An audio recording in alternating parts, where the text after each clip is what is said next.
Dans ce chapitre, nous allons nous intéresser à la mesure de la quantité de courant, c'est-à-dire de l'intensité du courant électrique.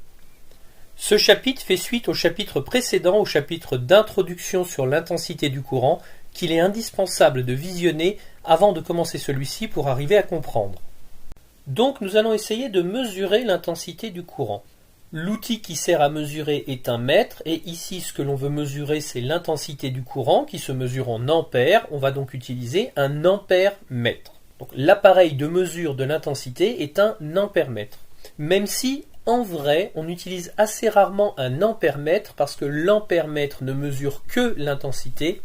Donc le plus souvent nous allons utiliser un multimètre réglé sur un calibre en ampères, qui va donc permettre de mesurer plusieurs grandeurs électriques dans mon circuit et, en l'occurrence, en particulier, l'intensité. Dans la vidéo précédente, nous avons dit que le courant électrique, ce sont de petites charges électriques, de petits grains de courant qui circulent dans le fil et qui font le tour, et que l'intensité du courant électrique, c'était tout simplement compter le nombre de charges électriques, compter le nombre de petits mineurs dans cette animation qui passent dans mon fil. Partant de là, il y a quelque chose qui semble relativement évident.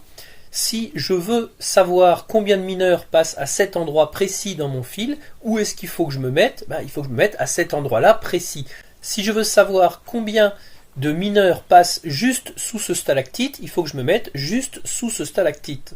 Et de la même façon, si je veux savoir combien d'élèves passent dans le couloir du premier étage, eh bien il faut que je me mette dans le couloir du premier étage et pas à la cantine, dans les toilettes ou au milieu de la cour. Donc pour compter le nombre de grains de courant qui passent à un endroit du fil, il faut se mettre dans le fil à cet endroit précis. Bien, donc ce qu'il faut retenir de ça, c'est que l'ampère-mètre, je vais être obligé de le brancher en série. Il va falloir que je le mette dans mon circuit et que le courant passe à travers pour que l'ampère-mètre puisse mesurer les petits grains de courant. Donc l'ampère-mètre, il n'y a pas un endroit précis où le mettre dans le circuit. Selon l'endroit où je le mets, je ne mesure pas la même intensité. Par exemple ici, je l'ai mis entre la borne plus et le moteur, je vais donc mesurer l'intensité qui sort du générateur et qui rentre dans le moteur.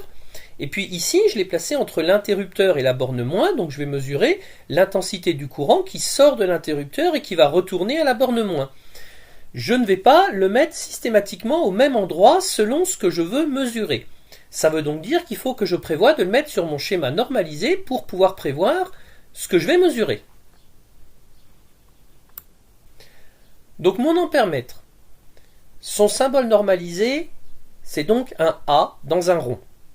Faites attention, si c'est un multimètre, ce n'est surtout pas un M dans un cercle. Un M dans un cercle, on sait que c'est le moteur.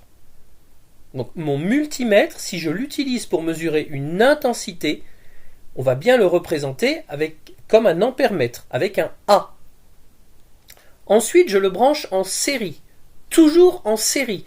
Il faut que le courant passe à travers, donc mon ampère-mètre laisse passer la totalité du courant comme si c'était un fil. Si je le mets en dérivation, je fais un court-circuit. Et enfin, à l'endroit où je veux mesurer. Par exemple, si je souhaite mesurer l'intensité du courant qui circule entre le générateur et la lampe, eh bien il faut que je place mon ampère-mètre entre le générateur et la lampe. Si je veux mesurer l'intensité du courant qui rentre dans un dipôle, il faut que je le mette à l'entrée du dipôle. Si je veux mesurer l'intensité du courant qui sort d'un dipôle, il faut que je le mette à la sortie du dipôle. Alors, ceci étant dit, concrètement, comment est-ce qu'on l'utilise?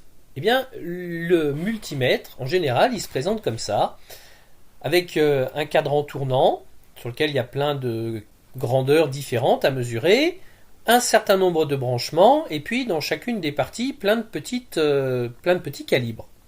Alors concrètement, si je veux l'utiliser, il faut que je repère deux choses. D'abord, ce symbole-là. Je veux l'utiliser pour mesurer des ampères, donc il faut que j'aille sur un calibre en ampères, avec un A. Et bien faire attention derrière d'avoir ce symbole-ci, un fil électrique et des petits grains de courant qui suivent, qui signifie que je suis sur un courant continu. C'est le seul courant qu'on étudiera au collège et de mémoire même au lycée. On ne va pas s'intéresser pour l'instant au courant alternatif, c'est-à-dire quand les valeurs du courant n'arrêtent pas de changer. Ça, pour l'instant, ça ne va pas nous concerner. On va s'occuper uniquement du courant qui reste toujours le même. Donc là, concrètement, je vais aller sur un calibre en ampères, courant continu. Donc ici. Bien. Je vais donc brancher mon ampère-mètre dans mon circuit. Les choses importantes, c'est de bien repérer ma borne plus et ma borne moins.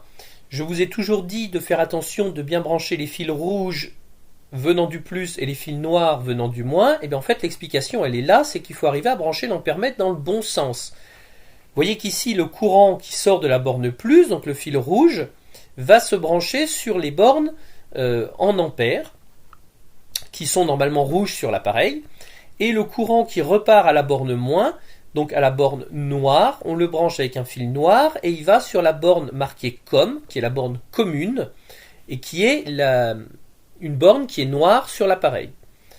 Bien, donc commun, la borne commune, elle est noire sur l'appareil, elle va toujours au moins. La borne d'entrée, donc ici la borne en ampères, elle est rouge sur l'appareil et elle est toujours branchée du côté du plus. C'est important parce que sinon votre appareil va mesurer à l'envers et vous allez trouver des courants négatifs. Vous trouvez qu'en fait les grains de courant, au lieu de venir, sont en train de repartir. Alors en quatrième, on se doute bien que en fait, si ça marque moins 3 ampères, c'est qu'en vrai j'ai 3 ampères.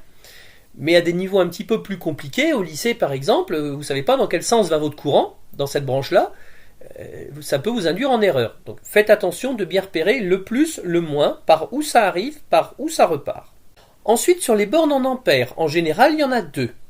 Une pour mesurer les grandes intensités, une pour mesurer les petites intensités. D'une manière générale, quand on ne sait pas ce qu'on mesure, on commence toujours par l'intensité la plus grande. Donc ici, je ne sais pas où je vais. L'idéal, ce serait de me brancher sur la borne en ampères. Je peux mesurer ici un courant jusqu'à 10 ampères. Donc je suis normalement tranquille. Et quand je mesure, je trouve 0,18 ampères. Évidemment, c'est un courant faible. 0,18 ampères, c'est 180 milliampères. Je vais donc pouvoir aller sur les bornes en milliampères, puisque vous voyez qu'en milliampères, mon appareil est capable de mesurer jusqu'à 200 milliampères. Et moi, j'en ai 180. Donc, je vais pouvoir utiliser la borne en milliampères.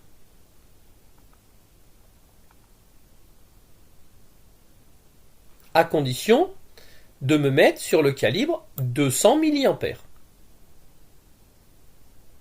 Parce qu'évidemment, si je me mets sur le calibre 20 milli ou 2 milli, mon courant est capable de mesurer au maximum 20 milliampères ou au maximum 2 milliampères.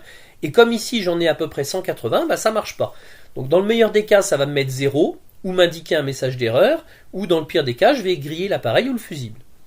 Et vous voyez l'intérêt de descendre, d'aller sur un calibre plus petit, c'est que je suis plus précis. Sur le calibre en 10 ampères, ça me disait 0,18 ampères, donc à peu près 180 milli.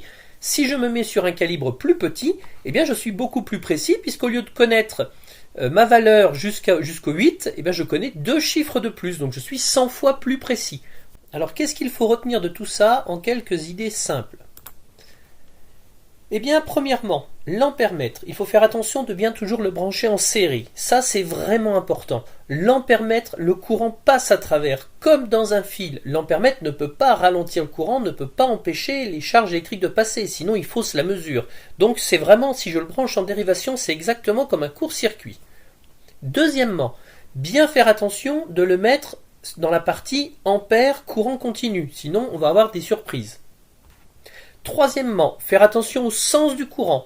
Il y a une borne COM et une borne en ampères, soit A, soit MA, ampères ou milliampères. La borne COM va toujours vers le moins. La borne COM du multimètre, que ce soit pour l'utiliser en ampèremètre ou autre chose, va toujours vers le moins. D'ailleurs, elle est noire sur l'appareil.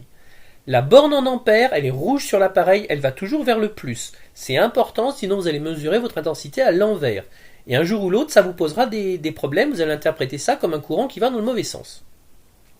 Et enfin, toujours commencer par le calibre le plus grand, pour éviter d'avoir soit une fausse mesure, c'est-à-dire de mesurer et que ça vous dise 0 par exemple, et vous pensez qu'il y a 0, alors qu'en fait, non, c'est juste un message d'erreur sur ce multimètre-là. En fait, vous avez plus que ce que vous pouvez mesurer. Ou pour éviter de griller le fusible, parce que griller un fusible sur un ampèremètre, c'est assez pénible à changer. Et ensuite, une fois que j'ai une idée de ma grandeur, de l'intensité de mon courant, je regarde si c'est possible d'utiliser un autre calibre. Alors, par exemple, dans ce qu'on vient de faire, je me suis mis sur 10 ampères qui est mon calibre le plus grand, j'ai vu que j'avais 0,18, donc 0,18, je vois que c'est plus petit que mon calibre suivant qui est de 200 milli, donc je peux me mettre sur 200 milliampères. Et le fait d'être sur un calibre plus petit va me permettre d'être plus précis. Donc il faut toujours, la mesure est toujours finie quand je suis arrivé sur le calibre le plus petit possible pour avoir la mesure la plus précise possible avec cet appareil.